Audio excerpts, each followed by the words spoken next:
अस्सलाम वालेकुम। लेक्चर 6 में हम अपनी आउटलाइन का नेक्स्ट टॉपिक कवर करेंगे जो कि विस्कस फ्लूइड डायनामिक्स में से है और इसको जो है मैंने आपको पीडीएफ शेयर कर दिया आपके साथ। और हम जो है इसके चैप्टर नंबर 1 को स्टार्ट कर रहे हैं जिसका हमारे पास जो उन्होंने चैप्टर का नेम दिया हुआ है वो है fundamental equations of viscous compressible flow और ये हमारे पास है चैप्टर 1 का टॉपिक। ठीक है,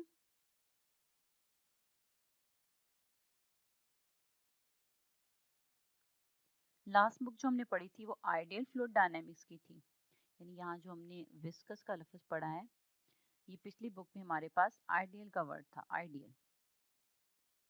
और इसमें क्या डिफरेंस है, आपको पता है कि आइडियल फ्लूइड्स वो थे जो हमारे पास ना तो विस्कस थे और ना ही वो कंप्रेसिबल थे, यानी हमने उनको नॉन विस्कस और नॉन कंप्रेसिबल यानी इनको हम इनकम्प्रेसिबल बोलते थे, उनको स्टडी किया था। इसमें हम जो है वो विस्कस और कंप्रेसिबल फ्लो को स्टडी करेंगे और इन्हीं फ्लोज के लिए फिर हम फंडामेंटल इक्वेशंस जो हैं उनको यूज करते हुए आगे अपने डिफरेंट रिलेशंस बनाएंगे। सबसे पहले स्टार्ट में इस चैप्टर के अंदर इंट्रोडक्शन दिया हुआ है जिसके अंदर उन्होंने बताया है कि हम चैप्टर में क्या क्या चीज़ें पढ़ेंगे। और आपको ये स्टार्ट करने से पहले मैं थोड़ा सा गाइड करना चाहती हूँ कि हम अपनी इस फ्लूइड को कार्टेशियन एक्सिस में स्टडी नहीं करेंगे। हम इसके लिए जो एक्सिस यूज करेंगे वो होगा हमारे पास टेंसर की फॉर्म में। जैसे आप पहले 3 डायमेंशन के लिए एक्सिस लेते थे x, y एंड z, अब इसकी रिप्लेसमेंट में हमारे पास आ जाएगा x1, x2 और x3। ये क्यों आया ये भी स्टार्ट में तो आपको नहीं पता चलेगा, लेकिन जब इस टॉपिक का जो आज हम स्टडी कर रहे हैं उसके एंड में जाएंगे तो आपको पता चल जाएगा क्या रीज़न है कि हमने ये टेंसर फॉर्म में इसको स्टडी कर रहे हैं। नेक्स्ट, जैसे आप लोगों ने जब इसको कार्टेशियन से सिलेंड्रिकल में पढ़ा था तब हमारे पास x, y, z की जगह क्या आ गया था, r, थीटा, z। और जब स्फेरिकल में स्टडी किया था तो ये होता है हमारे पास r, थीटा, फाई। तो जो अब हम पढ़ेंगे टेंसर में है वो हमारे पास क्या है, x1, x2 and x3। Introduction के बाद हम पढ़ेंगे एनालिसिस ऑफ स्ट्रेस। स्ट्रेस जो है वो हमारे पास सरफेस फोर्स की एक नेचर है, ठीक है, क्योंकि आपको पता है जो हमारे पास सरफेस फोर्स है वो भी प्रेशर से रिलेट करती है। तो उसका हमारे पास होता है ये फोर्स पर यूनिट एरिया होती है, तो उसका फार्मूला हमारे पास बनता है फोर्स ओवर एरिया। तो स्ट्रेस का भी हमारे पास ये फोर्स पर यूनिट एरिया ही होता है। इसको थोड़ा सा एक्सप्लेन करूंगी आपके साथ कि हमने कौन कौन सी फोर्सेस पहले भी डिस्कस की थी। एक हम लोगों ने पढ़ी थी कि हमारे पास दो टाइप्स की फोर्सेस होती हैं, एक होती है हमारे पास इंटरनल फोर्स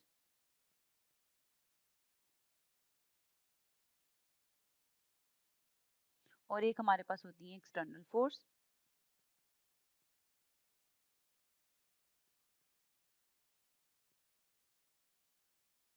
और मैंने आपको बताया था कि हम अपने फ्लूइड मैकेनिक्स में इंटरनल फोर्सेस जो है उनको स्टडी नहीं करेंगे।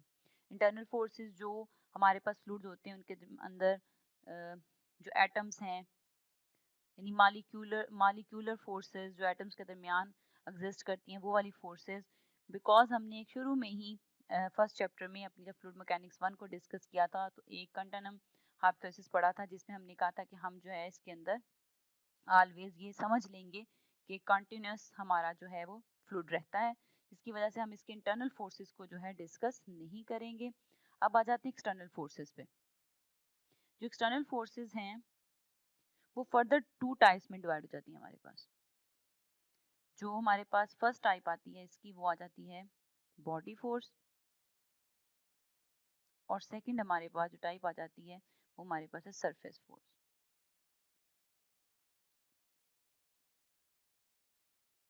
जो बॉडी फोर्स है वो हमारे पास एंटायर बॉडी पे अप्लाई हो रही है। अगर हमारे पास कोई बॉडी है तो उसके किसी एक पार्ट पर नहीं ये लग रही होती, ये फोर्स जो है इसकी किसी एक बॉडी को टच नहीं कर रही होती, ओवरऑल पूरी बॉडी पे जो फोर्स एक्ट कर रही होती है वो हमारे पास होती है बॉडी फोर्स। और जो किसी एक एरिया के ऊपर अप्लाई हो तो वो फोर्स उस एरिया के साथ मिलकर बनाती है फोर्स पर यूनिट एरिया, वो हमारे पास सरफेस फोर्स होती है। तो इन शॉर्ट हम ये कह सकते हैं कि ऐसी फोर्स जो जिसमें इंटरैक्ट हो बॉडी का दूसरी बॉडी के साथ वो हमारे पास सरफेस फोर्स होती है, और ऐसी फोर्स जिसमें इंटरैक्ट नहीं वो हमारे पास बॉडी फोर्स होती है। इसकी एग्जांपल आप इजीली ले सकते हैं, जैसे एक बॉल ले लें या फिर एक बालून ले लें, आप उसको किसी एक पॉइंट से प्रेस करें, तो जब आप प्रेस करेंगे तो वो जो बॉडी होगी वो अंदर बेंड हो जाएगी थोड़ी सी, ठीक है। तो आपने इस बॉडी को यहाँ पे टच किया, फोर्स अप्लाई की, बॉडी टच हुई और उसकी थोड़ी सी अंदर प्रेशर डेवलप हुआ, उसकी शेप चेंज हो गई। तो ये आपने इसको टच किया, लेकिन अगर आप इसी बॉल को या इसी बलून के ऊपर से अपने हाथ हटा लें या इसको छत पर से नीचे गिरा दें या जहाँ पे आप खड़े हैं वहां से ही इसको नीचे खुद ब खुद यानी छोड़ दें, इस पर फोर्स ना लगाएं, इसको छोड़ दें, तो वो खुद ब खुद क्या होगा, नीचे जाके फ्लोर पर गिर जाएगी। जब वो बॉल या वो चीज नीचे फ्लोर पे गिरेगी तो कौन सी ऐसी फोर्स है जो उसको अपनी तरफ अट्रैक्ट कर रही थी, आप सबको पता है वो है हमारे पास ग्रेविटेशनल फोर्स। अब हमने तो कोई फोर्स नहीं लगाई, तो ये बॉल जो है वो नीचे जमीन पर फॉल कर गई, तो इसको क्या चीज अट्रैक्ट कर रही थी, वो थी हमारे पास ग्रेविटेशनल फोर्स, जिसकी वजह से वो जमीन पर गिर गई। तो जो ये जो फोर्स लगी है इंटायर बॉडी पे एक्ट हुई, किसी एक जगह पे हमने कहीं फोर्स नहीं लगाई, और इसके साथ हमारे पास कोई दूसरी बॉडी से ये टच में नहीं आई। इसकी एक बहुत अच्छी एग्जांपल आप ये भी ले सकते हैं, आप एक मैग्नेट लें, एक हम उसका बनाते हैं हमारे पास नॉर्थ पोल और एक हम उसका बना लेते हैं हमारे पास साउथ पोल। इसी तरह इस तरफ भी हम एक मैग्नेट लेते हैं, उसका भी हम एक नॉर्थ पोल और एक साउथ पोल बना लेते हैं। अच्छा, अब अगर ये इसके मैग्नेटिक फील्ड में आता है, ये दूसरा वाला मैग्नेट, तो अभी वो इसको जो साउथ पोल है वो नॉर्थ को रिपेल करेगा, सॉरी अट्रैक्ट करेगा। जब ये इसको अट्रैक्ट करेगा तो हमने तो इसके ऊपर कोई फोर्स नहीं लगाई ना, जब वो उसकी फील्ड के अंदर एंटर होता है, ये जो जब इसकी फील्ड के अंदर एंटर होगा तो ये वाला इसको क्या करेगा, आपस एक अपनी तरफ अट्रैक्ट करेगा। जब वो इसको अपने अट्रैक्ट कर रहा है तो कोई बॉडी अभी फिलहाल आपस में इससे टच नहीं की, और अगर ये साउथ इस साउथ के पास हम लेकर जाएंगे, ये वाला साउथ अगर हम इसके पास ले आए तो ये इसको क्या करेगा, रिपेल करेगा, एक दूसरे से दूर करेगा। तो दोनों सूरतों में क्या होगा, हमने बॉडी टच नहीं की, उसकी फील्ड के अंदर खुद ब खुद से वो प्रोड्यूस हो रही थी अट्रैक्शन और उसका जो था रिपेल। तो बॉडी टच के बगैर ये भी हमारे पास क्या है, मैग्नेटिक फील्ड जो है वो भी बॉडी फोर्स की एग्जांपल है। तो जिसमें बॉडी टच कर जाए वो हमारे पास क्या किस चीज़ की एग्जांपल होगी, सरफेस फोर्स की, और जिसमें ना करे वो बॉडी फोर्स की। तो जब हम किसी बॉडी पे स्ट्रेस लगाते हैं एक पॉइंट पर तो वो भी हमारे पास सरफेस फोर्स की नेचर में होगा, ठीक है। ये मैं आपको बता रही थी कि हमारी जो स्ट्रेस है वो भी सरफेस फोर्स की नेचर की है। नेक्स्ट एनालिसिस ऑफ स्ट्रेस में हम पढ़ेंगे अब स्ट्रेस वेक्टर।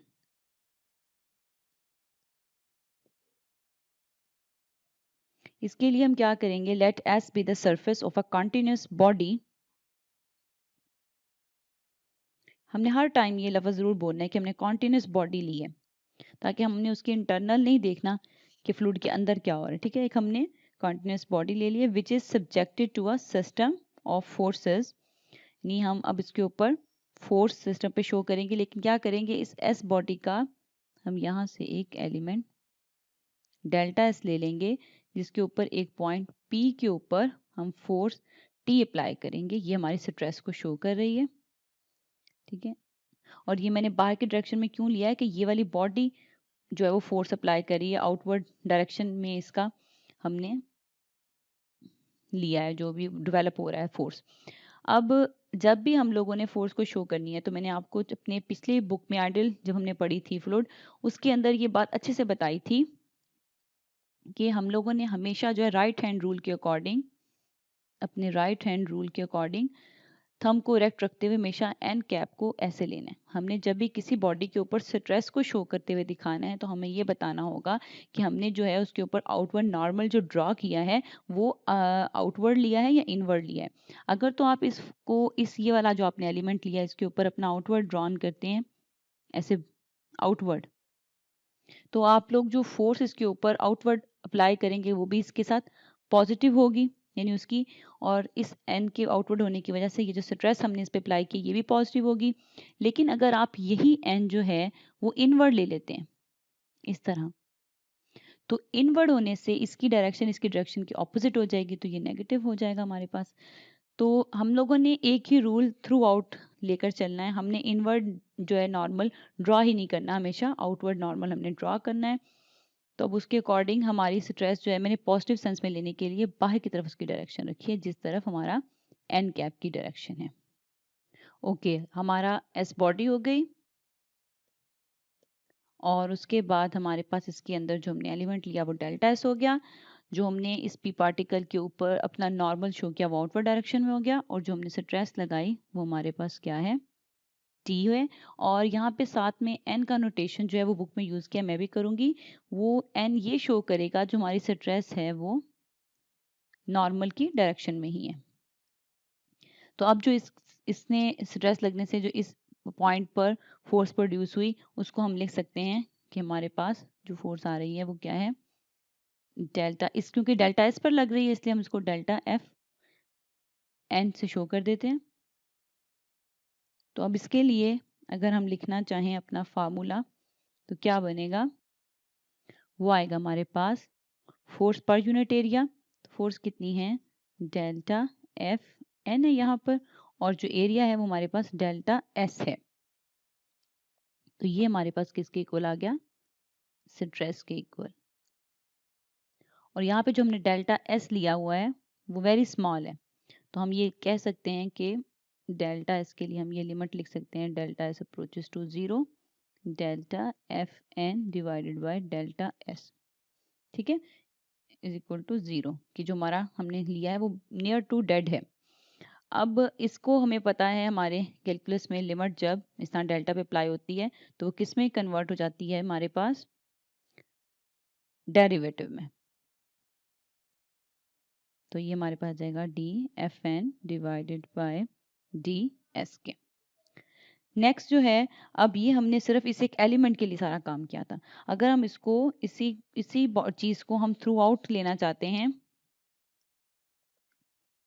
तो इंटायर बॉडी पर इसको लेने के लिए हमें क्या करना पड़ेगा, इंटायर सरफेस पर हम इसके ऊपर जो है वो इंटीग्रेशन अप्लाई कर देंगे इस तरह से डी टा के लिए, ठीक है। तो ये हमारे पास फॉर इंटायर सरफेस स्ट्रेस आ जाएगी, स्ट्रेस वेक्टर आ जाएगा। तो एक दफ़ा दोबारा लिख आती हूँ, ये क्या बन जाएगा हमारे पास, जो टोटल स्ट्रेस है वो क्या आ जाएगी इस तरह से टी एन टी एस के, ठीक हो गया। अब नेक्स्ट वो ये बात कर रहा है कि क्लियर कर लेते हैं स्क्रीन। अच्छा, नेक्स्ट मैं बोल रही थी कि हम क्या स्टडी करेंगे कि इन जनरल अगर हम बात करें किसकी, अपनी स्ट्रेस वेक्टर की, वो आउटवर्ड नॉर्मल जो हमने यहाँ ड्रॉ किया हुआ है एन, वो ये दोनों जो है आपस में सेम डायरेक्शन में नहीं होते, हमेशा इसकी जो है वो इंक्लाइंड फॉर्म में जो होती है स्ट्रेस उसको हम लेते हैं तो हमारा कुछ ना कुछ वर्क डन होता है। तो फॉर एग्जांपल जैसे मैं आपसे ये कहना चाह रही हूँ कि अगर आप, मैंने आपको फ्लूइड में पढ़ाया था, अगर एक ग्लास है ये पड़ा हुआ है, इसके ऊपर आप फोर्स लगाते हैं तो ये ऊपर से नीचे इसके ऊपर फोर्स लगती है, ग्लास वहीं टेबल के ऊपर फोर्स लगाता रहेगा, ये आप नॉर्मली फोर्स लगा रहे हैं इसके ऊपर। लेकिन अगर आप यहाँ पर इसके ऊपर फोर्स लगाएंगे तो ये इसके अंदर से जो फ्लूइड है वो सारा, ये ग्लास जो है वो गिर जाएगा और जो सारा फ्लूइड है वो बह जाएगा। तो जो हमारे पास स्ट्रेस इस वाली डायरेक्शन में है वो वर्क कर रही है और फ्लो हो रहा है। तो जनरली हमारे पास जो भी स्ट्रेस की डायरेक्शन होती है वो आउटवर्ड नॉर्मल के साथ बिल्कुल नहीं एक्ट कर रही होती है, यानी हमें इसके लिए इसके कंपोनेंट्स को भी स्टडी करना होगा, हमें देखना होगा स्ट्रेस के कितने कंपोनेंट्स होते हैं। तो हम जो है पहले भी ये पढ़ चुके हैं कि अगर हमारे पास ये स्ट्रेस है कोई एक, तो इसके दो कंपोनेंट्स होते हैं, एक नॉर्मल कंपोनेंट और एक टेंजेंशियल कंपोनेंट। ये जो वर्टिकल साइड पे इसको नॉर्मल कंपोनेंट कहते हैं और इसको हम टेंजेंशियल कंपोनेंट कहते हैं। और इसको हम लोगों ने shear स्ट्रेस के नाम से भी पढ़ा हुआ है, ठीक है, एज यू रिमेम्बर। तो हम लोग जो है ज़्यादातर हमारे फ्लूइड के ऊपर जब टेंजेंशियल स्ट्रेस एक्ट कर रही होती है तो ही हमारा फ्लूइड जो है वो फ्लो करता है।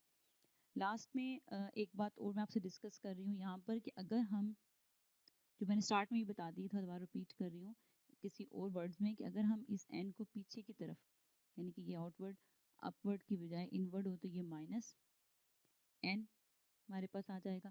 और इसी तरह ये जो स्ट्रेस है अगर ये भी इनवर्ड ऐसे लग रही होगी तो ये भी हमारे पास जो टी है वो माइनस एन ऐसे आ जाएगा, ये फोर्स आ जाएगी। तो इसके ऊपर थोड़ा सा देखें कि आप लोगों ने पढ़ा होगा action and reactions are equal according to the third law of Newton.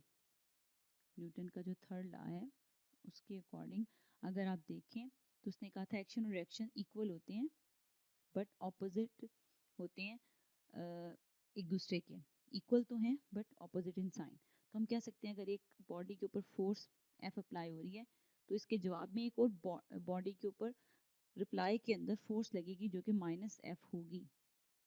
इसी तरह अगर एक स्ट्रेस कहीं पे अप्लाई हो रही है टी एन, ठीक है, तो उसके जवाब में एक और स्ट्रेस अप्लाई होनी चाहिए माइनस टी एन। या फिर अगर एक स्ट्रेस अप्लाई हो रही है टी माइनस एन तो उसके जवाब में जो स्ट्रेस अप्लाई होगी वो होनी चाहिए हमारे पास माइनस टी माइनस एन। लेकिन इस रिलेशन की बजाय आप देखेंगे हमारे पास बुक में जो रिलेशन दिया है वो दिया हुआ है कि अगर एक बॉडी पर टी माइनस एन एक्ट हो रहा है तो इसके जवाब में हमारे पास एक फोर्स अप्लाई होगी जो कि माइनस टी एन। ये जो माइनस है ऐसा नहीं है कि ये उठ के बाहर आ गया, इसको थोड़ा डिटेल में देखें कि ये रिलेशन कैसे है, ये क्यों नहीं है। अगर हमारे पास ये एक बॉडी है ए और इसका नॉर्मल हमारे पास एन कैप ऐसे है, इसी तरह एक और बॉडी ले लेते हैं बी और इसका भी हमारे पास जो है आउटवर्ड नॉर्मल जो है वो क्या है एन कैप है ऐसे। अब ये बॉडी इस वाली बॉडी के ऊपर एक फोर्स लगाती है जिसका हम नाम रखते हैं टी एन, लेकिन ये एन इस वाली फोर्स की डायरेक्शन में नहीं है, इन दोनों की डायरेक्शन आपस में चेंज है तो हम लिखेंगे टी माइनस एन। और इसके रिप्लाई में बी भी एक फोर्स लगाएगा ए पर जो कि जवाबी होगी, वो होगी हमारे पास टी माइनस एन। लेकिन ये माइनस एन नहीं होगी, ये हमारे पास सिर्फ टी एन होगी। क्यों? क्योंकि इसके लिए जो इसका नॉर्मल है और इसकी डायरेक्शन सेम हो गई तो हम यहाँ पर लिखेंगे माइनस टी एन। तो हमारा रिजल्ट क्या बना, जो फोर्स लगी थी वो थी टी माइनस एन बिकॉज वो एन और जो हमारे पास ये वाली फोर्स है उसकी डायरेक्शन आपस में चेंज थी तो माइनस एन आया था। जो इसके जवाब में रिजल्ट आया टी, वो माइनस एन नहीं एन आया बिकॉज एन और लगने वाली जो फोर्स वापस आई है उसकी डायरेक्शन सेम है। ठीक है, इस तरह हमारा जो है एनालिसिस ऑफ स्ट्रेस कंप्लीट हुआ है जिसमें हमने डिटेल में जो है स्ट्रेस टेंसर को पढ़ा है। ठीक है, इसमें इस पूरे टॉपिक के अंदर आपने जो है स्ट्रेस जो है वो याद रखनी है हमने क्या निकाली है।